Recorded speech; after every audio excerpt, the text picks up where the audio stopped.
Hello students, स्वागत है आप सभी का आपके अपने YouTube channel Prince food education में। आज की क्लास में हम आपको शिक्षा के मनोवैज्ञानिक परिप्रेक्ष्य का चैप्टर वैयक्तिक भिन्नता एवं कक्षा में वैयक्तिक भिन्नता के प्रबंधन के बारे में बताने जा रहे हैं। सबसे पहले हम बात करते हैं वैयक्तिक भिन्नता का अर्थ एवं परिभाषा के बारे में। मनोविज्ञान की भाषा में दो व्यक्ति कभी एक से नहीं होते हैं। इसका तात्पर्य ये है कि दो व्यक्ति जो होते हैं स्वभाव बौद्धिक क्षमता में एक जैसे नहीं होते हैं। वैयक्तिक भिन्नता के वैज्ञानिक अध्ययन की शुरुआत गाल्टन ने की थी। किसने की थी? गाल्टन नामक जो मनोवैज्ञानिक थे, उन्होंने वैयक्तिक भिन्नता के वैज्ञानिक अध्ययन की शुरुआत की थी। अगर क्वेश्चन पूछा जाता है कि वैयक्तिक भिन्नता के वैज्ञानिक अध्ययन की शुरुआत किसने की थी? गाल्टन नामक मनोवैज्ञानिक ने की थी। थर्ड पॉइंट है मापन किए जाने वाला प्रत्येक पहलू वैयक्तिक भिन्नता का अंश है। यह कथन किसने कहा था? स्किनर ने। स्किनर ने कहा था कि मापन किए जाने वाला प्रत्येक पहलू वैयक्तिक भिन्नता का अंश है। पहला पॉइंट हमने पढ़ा कि मनोविज्ञान की भाषा में जो दो व्यक्ति होते हैं वो कभी एक से नहीं होते हैं, वो स्वभाव बौद्धिक क्षमता में एक दूसरे से भिन्न होते हैं। सेकंड पॉइंट हमने पढ़ा कि वैयक्तिक भिन्नता के वैज्ञानिक अध्ययन की जो शुरुआत थी वो गाल्टन नामक मनोवैज्ञानिक ने की थी। थर्ड पॉइंट है मापन किए जाने वाला प्रत्येक पहलू वैयक्तिक भिन्नता का अंश है। यह कथन सर्वप्रथम स्किनर ने दिया। नेक्स्ट है वैयक्तिक भिन्नता से तात्पर्य। वैयक्तिक भिन्नता से क्या तात्पर्य है? व्यक्ति विशेष के किसी गुण अथवा लक्षण विशेष के प्राप्तांक का उसके बड़े समूह पर प्राप्त मध्यांक से विचलन होता है। वैयक्तिक भिन्नता से तात्पर्य होता है व्यक्ति विशेष के किसी गुण अथवा लक्षण विशेष के प्राप्तांक का उसके बड़े समूह पर प्राप्त मध्यमान से विचलन से होता है। वैयक्तिक भिन्नता का अर्थ दो व्यक्तियों में परस्पर अंतर है। वैयक्तिक भिन्नता का अर्थ क्या है? दो व्यक्तियों में परस्पर अंतर से है। प्रत्येक व्यक्ति गुण, आकार अथवा प्रकृति में एक दूसरे से भिन्न होता है। मतलब जो व्यक्ति होता है, एक व्यक्ति है, वो दूसरे व्यक्ति से गुण, आकार, बौद्धिक क्षमता, स्वभाव इन सब में दूसरे से भिन्न होता है। संसार का कोई ऐसा व्यक्ति नहीं है जो दूसरे व्यक्ति से पूरी तरह से मिलता जुलता हो। कहने का तात्पर्य ये है कि जो जुड़वा बच्चे होते हैं वो भी एक दूसरे से गुण और स्वभाव में अलग अलग होते हैं। कोई भी व्यक्ति एक दूसरे से मिलता जुलता नहीं है। एक परिवार में एक ही माता के दो पुत्र अथवा जुड़वा भाई बहनों में भी समानता नहीं पाई जाती है। कहने का मतलब ये है कि उनमें भिन्नता होती है। ठीक है। व्यक्तिगत भेद के अंतर्गत व्यक्ति की शारीरिक, मानसिक, संवेगात्मक और सामाजिक विशेषताओं पर विशेष ध्यान दिया जाता है तथा इन विशेषताओं के आधार पर व्यक्ति जो होता है वो विशेष व्यक्ति बनता है। मतलब प्रत्येक व्यक्ति जो है अपने आप में विशेष है। प्रत्येक व्यक्ति दूसरे व्यक्ति से गुण, स्वभाव, बौद्धिक क्षमता में एक दूसरे से भिन्न है। वैयक्तिक भिन्नता का मापन मुख्य रूप से शारीरिक क्षेत्र, मानसिक क्षेत्र, संवेगात्मक क्षेत्र और सामाजिक क्षेत्रों में किया जाता है।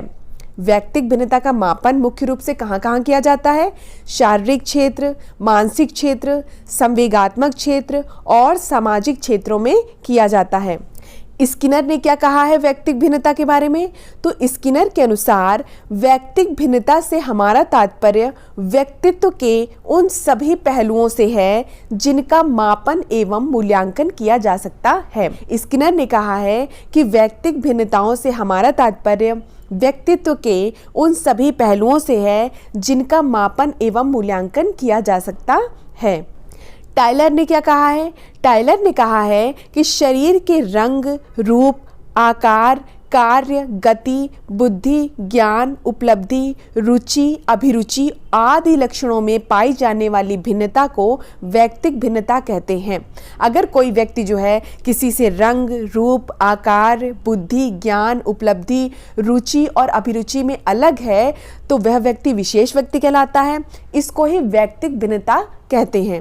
तभी प्रत्येक व्यक्ति जो होता है वो अपने आप में विशेष होता है, अपने आप में यूनिक होता है। जेम्स ट्रेवर ने कहा है कि कोई व्यक्ति अपने समूह के शारीरिक तथा मानसिक गुणों के औसत से जितनी भिन्नता रखता है उसे व्यक्तिक भिन्नता कहते हैं। कई मनोवैज्ञानिकों ने व्यक्तिक भिन्नता की डेफिनेशन को इस तरह से डिफाइन किया है।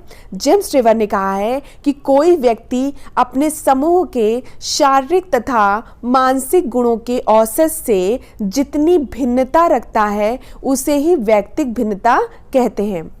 गुड के अनुसार क्या कहा गया है कि व्यक्तियों में किसी एक विशेषता या अनेक विशेषताओं, मतलब एक विशेषता हो या अनेक विशेषताओं को लेकर पाया जाने वाला जो अंतर होता है वो व्यक्तिक भिन्नता है।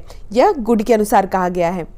फिर से देख लेते हैं। स्किनर ने कहा है कि व्यक्तिक भिन्नताओं से हमारा तात्पर्य व्यक्तित्व के उन सभी पहलुओं से है जिनका मापन एवं मूल्यांकन किया जा सकता है। टाइलर ने कहा है शरीर के रंग, रूप, आकार, कार्य, गति, बुद्धि, ज्ञान, उपलब्धि, रुचि, अभिरुचि आदि लक्षणों में पाई जाने वाली भिन्नता को व्यक्तिक भिन्नता कहते हैं।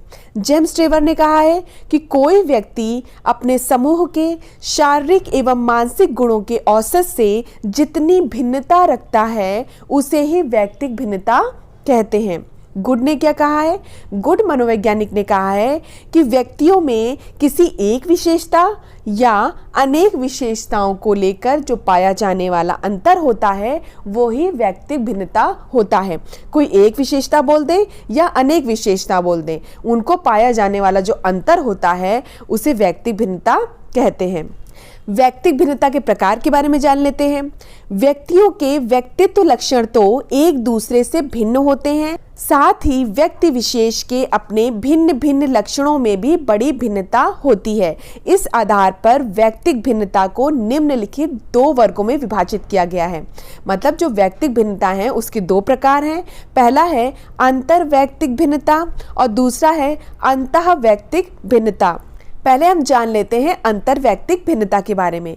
किन्हीं दो या दो से अधिक व्यक्तियों के मापीय व्यक्तित्व लक्षण में पाई जाने वाली भिन्नता को अंतर्वैयक्तिक भिन्नता कहते हैं। अंतर्वैयक्तिक भिन्नता में दो या दो से अधिक व्यक्तियों की बात की जा रही है। किन्हीं दो या दो से अधिक व्यक्तियों के मापी व्यक्तित्व लक्षण में पाई जाने वाली भिन्नता को अंतर्वैयक्तिक भिन्नता कहते हैं। इसके अंतर्गत उनकी शारीरिक गुणों की भिन्नता, मानसिक गुणों की भिन्नता, संवेगात्मक भिन्नता और सामाजिक गुणों की भिन्नता आती है।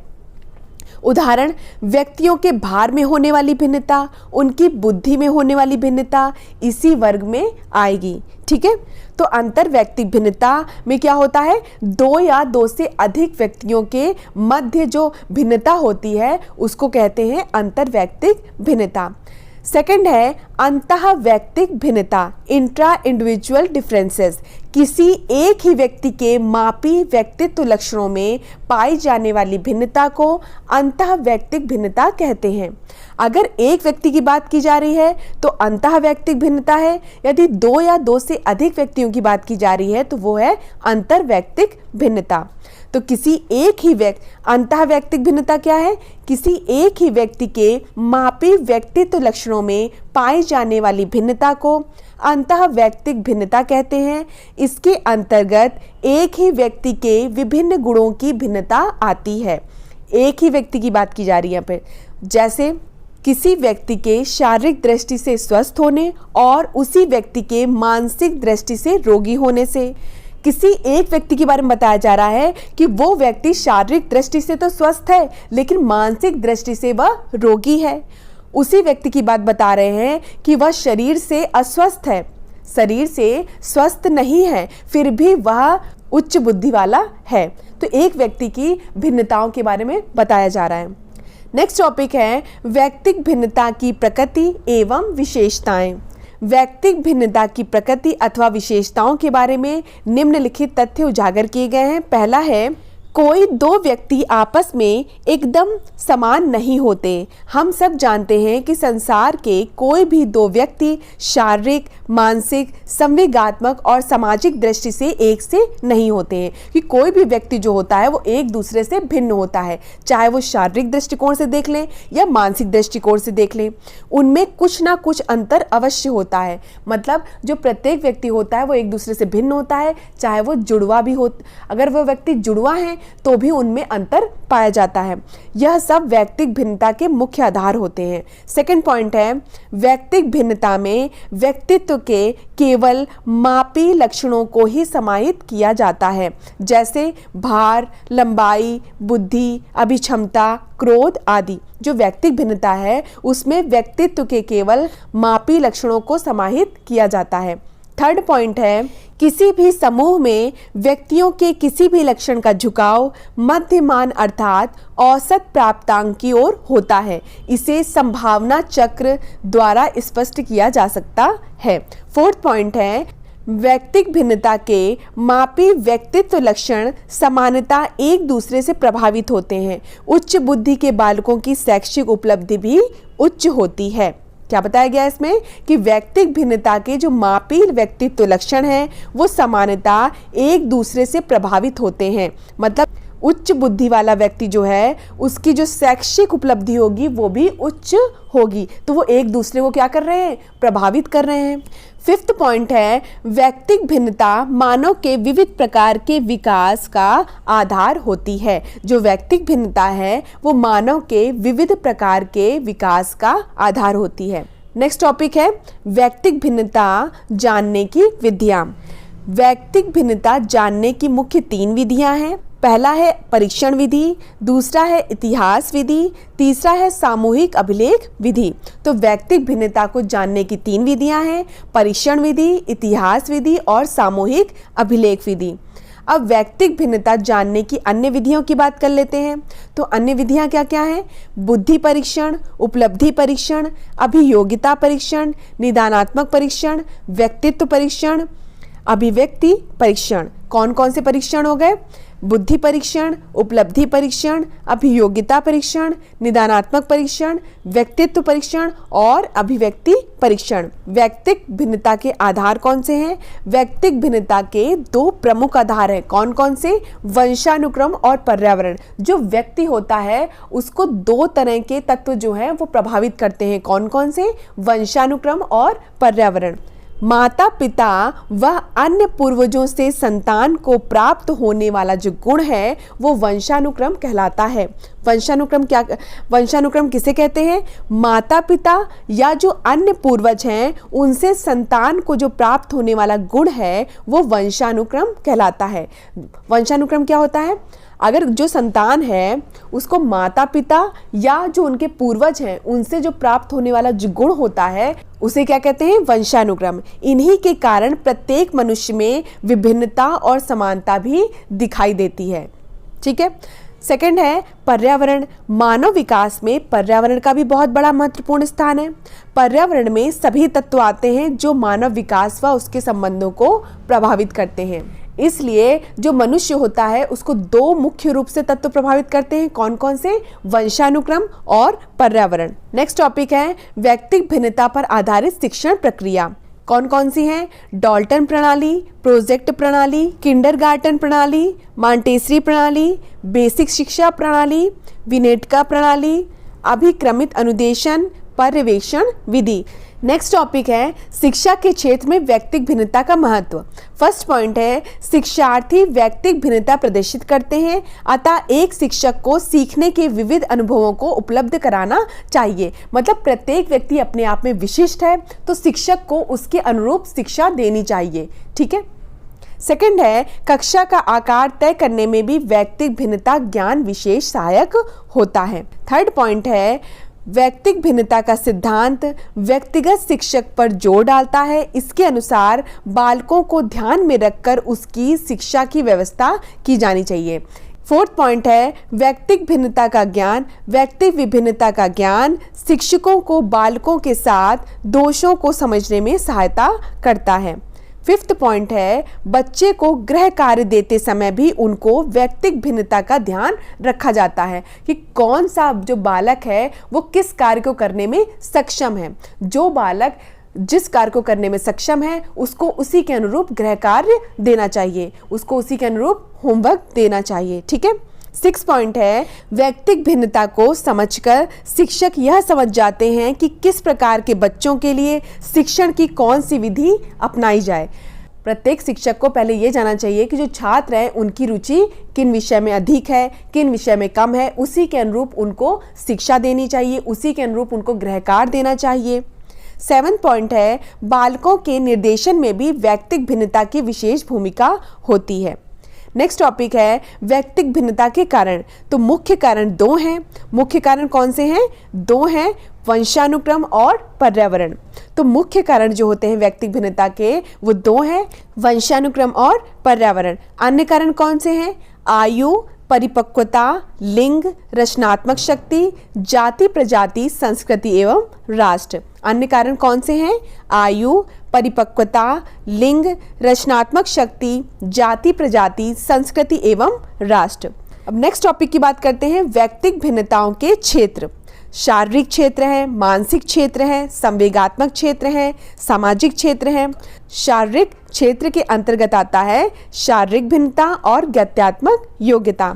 मानसिक क्षेत्र के अंतर्गत आता है बुद्धि भिन्नता, उपलब्धि भिन्नता, अभिक्षमता, विशिष्ट योग्यता। संवेगात्मक क्षेत्र के अंतर्गत क्या क्या आता है? संवेगात्मक भिन्नता, रुचियों में भिन्नता, अभिवृत्तियों में भिन्नता। सामाजिक क्षेत्र के अंतर्गत कौन से आते हैं? सामाजिक एवं सांस्कृतिक भिन्नता, आदर्श मूल्य एवं नैतिक भिन्नता, जातीयता, राष्ट्रीय भिन्नता और आत्म धारणाओं में भिन्नता। तो इस तरह से आज की क्लास में हमने क्या क्या पढ़ा? व्यक्तिक भिन्नता का अर्थ पढ़ा, उसकी परिभाषाएं पढ़ी, जो मनोवैज्ञानिकों ने व्यक्तिक भिन्नता की डेफिनेशन बताई हैं उनके बारे में पढ़ा, व्यक्तिक भिन्नता के प्रकार पढ़े, अंतर्वैयक्तिक भिन्नता और अंतःवैयक्तिक भिन्नता के बारे में पढ़ा, व्यक्तिक भिन्नता की प्रकृति एवं विशेषताओं के बारे में पढ़ा, व्यक्तिक भिन्नता के जानने की विधियों के बारे में पढ़ा, व्यक्तिक भिन्नता पर आधारित जो शिक्षण विधियां हैं उनके बारे में पढ़ा और शिक्षा के क्षेत्र में व्यक्तिक भिन्नता का क्या महत्व है उसके बारे में पढ़ा। नेक्स्ट क्लास में हम नेक्स्ट टॉपिक कराएंगे। बीएड की सभी क्लासेस देखने के लिए इस वीडियो की डिस्क्रिप्शन में प्लेलिस्ट का लिंक दिया गया है, वहां से जाकर आप देख सकते हैं।